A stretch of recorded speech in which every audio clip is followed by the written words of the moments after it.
Hi guys, it's Sarah with Ampersand Unique Gifts and Home Decor, and I am bringing you a video today from my great room. And what I have here is an angel that I picked up at Goodwill for $3.99. She is on a big pedestal, and if you've watched my thrift haul videos, you'll see that I actually have another one of these that I got from the auction barn that has purple flowers that I thought maybe somebody had added to her until I found this one at Goodwill, and has the same kind of flowers around her head, and realized this must actually be the style.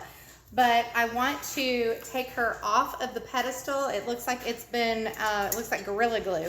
So then I'm going to paint and give this a textured look.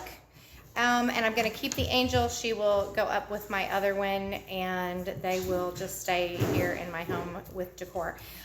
Also, what I have today that I'm working with are, I have two jars. These are just plain recycled jars. They're not ball jars. They're not any name brand. They're just smooth, regular jars. And then I have a can that I think is actually, maybe it was baked beans.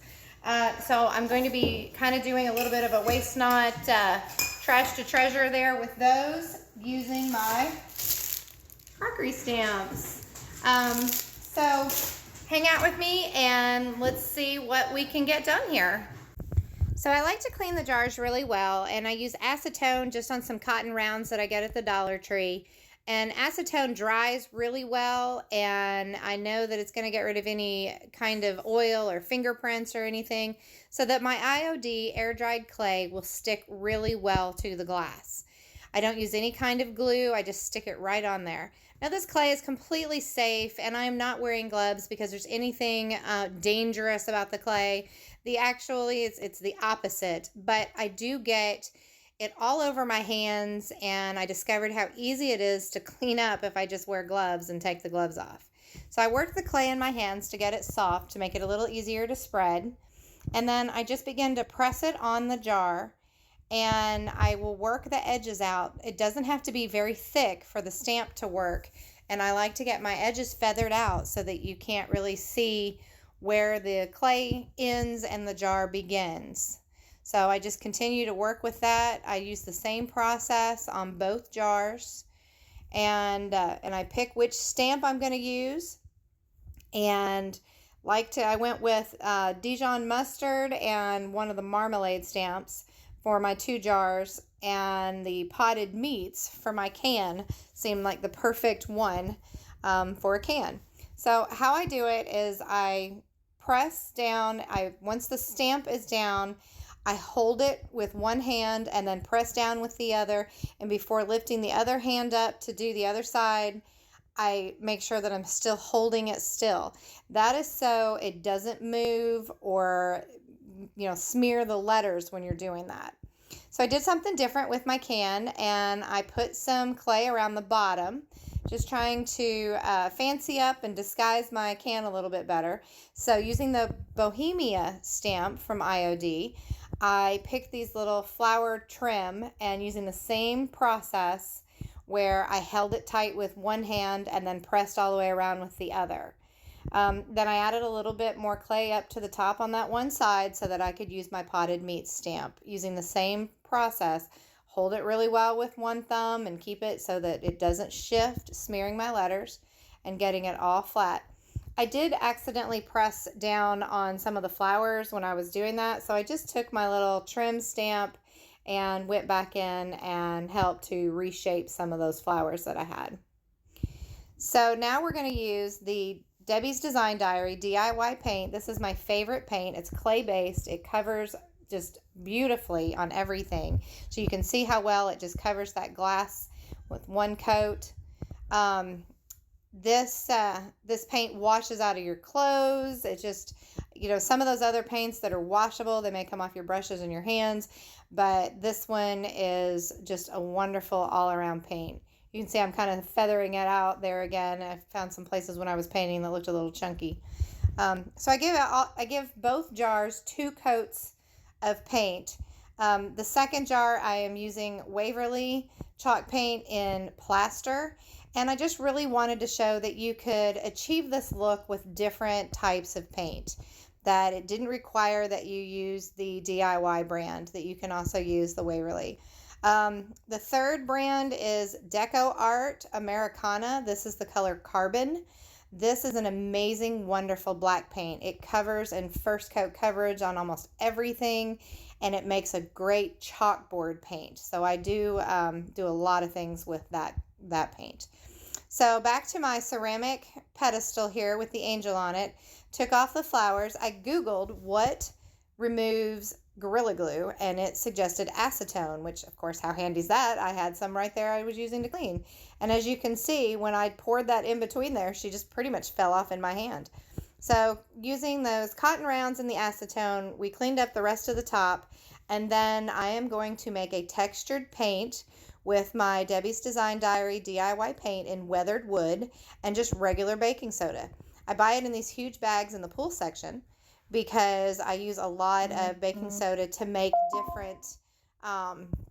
different cleaning things and stuff like that. So I use my big brush and begin to just dab it on there, stippling the paint to achieve that textured look. So I go through and I do the entire pedestal there and just set it aside to let it dry. And it really, again, that DIY paint has excellent coverage, and it pretty much covered everything first try. So my petticoat pink paint I'd left the lid off a while back, so it was a little chunky. So I added some water to it just to thin it out so that I can make a textured paint with it later. So using the Waverly paint in the plaster, I also made a textured paint base so that I could achieve that same look here. And there I am mixing up the pink. And I just did the same thing for both jars. Okay, so here we are the next day. And they have dried. So you can see the yummy texture here. I will go ahead and probably just give it a single coat over all of it in the same color, and I'll paint the bottom then. I did the inside kind of just to look like it was that way on purpose. I may just kind of smooth it out a little bit. Because I had so much extra paint that I had mixed up, I decided to try this little two-tone basket thing that's going on right now, and just did a textured paint over the bottom half of this tiny little basket. This one, I'm going to go ahead and put the dark wax on. This one I am going to paint in another color, and then I am going to sand it where the high places will come through the color, and then it'll get a wax job. This one is just going to go straight with the white wax. And then same thing, I love the way this turned out, and it's going to get a coat of the white wax as well. So just to kind of show a little bit of variety, I have both the cream and the dark wax in the Deco Art Americana. And then I have my DIY white wax, and they're very different. This is a liquid, where this is harder. This one's almost gone. I have a new one over there. But this one is more, I want to say a solid, but it's like a soft butter solid versus the liquid. So here we go. We're going to go ahead and move on to the next step for everybody. I will start with painting this one so it can be drying while I'm working on the others. So I'm going with the layered look, so I'm using the light blue. I just used one coat over that pink and then set it aside. So I'm going to work on my column. I want to have a kind of a liquidy white wax, so I used that white wax and mixed it with the plaster color paint, and using the same brush that I used to put the textured on there, I'm just dabbing on that white wax and then using a paper towel to kind of wipe it back. And I'm kind of blotting it, and I wipe it a little bit in some places, and I just want to keep going until I get that concrete look that I'm going for with that column. So then moving on to my white jar, I'm using the DIY white or clear wax because I want to be able to put a dark wax on there and have a little bit of control. When you go straight with a dark wax, you can't necessarily wipe it back, but it works kind of like an eraser when you use the clear wax first. If I have too much, I can just add clear wax and it'll take some of it off. So I used my my French tip brush to get down in there and get down in the grooves from that texture, as well as in each of those letters from that stamp. And I ended up doing this about 3 times, just wiping it off. I'm using an old t-shirt that I've cut up into rags to wipe that back. Then moving on to the can, I used the DIY white wax, but I did not use the clear wax first. I just put it on there and then wiped it back with, again, a rag made from a t-shirt. I just really wanted it to have that rough white look to it. So I was okay. So everything's had a little bit of an opportunity to dry, and we are coming around the final stretch. I am so excited the way the column turned out. It really looks like an old concrete column with some age and a little bit of wear on it. So that, I think, is awesome, from that Goodwill find that had the angel on the top of it to a wonderful riser that we'll be able to use.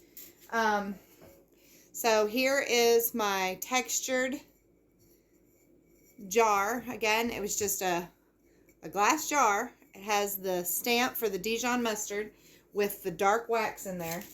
I am going to buff on it. Yes, I am cheap. They make big fancy buffing brushes. This is just a shoe buffing brush, and it works wonderfully. It came in a 2-pack, so I have a little one that I can use when I'm trying to get inside of something. So I just buff it really hard after the wax has had a chance to dry, and kind of bring back some of that and get any of the slime off of it, if there's anything, if I maybe wax just a little too heavy somewhere. So I'm going to do that. I did the second coat of paint on here. I just painted over where I had the textured paint, because there were actually some places that you could see the green coming through. It did a great job covering that, so that's going to get the crockery stamp on it now.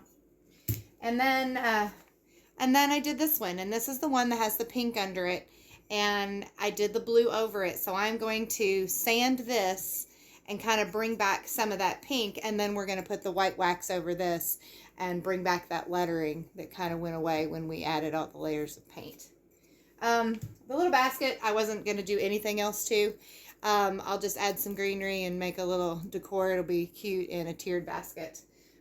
So let's get going. We've got this. This just needs to be buffed really well. It has the white wax down in the grooves, and so we'll just get to finishing up on these last little bits. So you can see that this shoe shine brush is the perfect to really bring out that design and smooth out that wax. Using it on all of them and being able to do what I need to get done without having to put too much effort in. Then I took my sanding paper and worked that pink back through on that blue jar. And then I used a creamery stamp on my little jug there. It seemed like that was the perfect there for that little creamer looking jar. And then I used white wax over top of the 2 layers of the paint. I did not use the clear on this one. I just went straight with white wax and then wiped it back.